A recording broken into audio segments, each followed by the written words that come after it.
Us donem la benvinguda al tutorial que us mostrarà la manera d'enllaçar el vostre correu electrònic personal amb el correu institucional de la Universitat d'Alacant. Per començar, accedirem al nostre perfil de UACloud.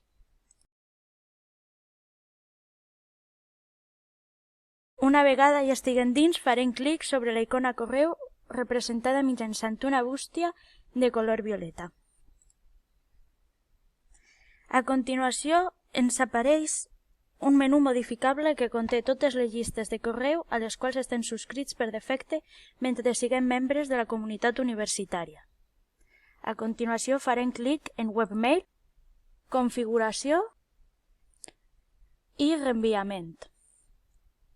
Escriurem i guardarem la nova adreça i caldrà esperar com a mínim 24 hores perquè les dades siguin validades correctament.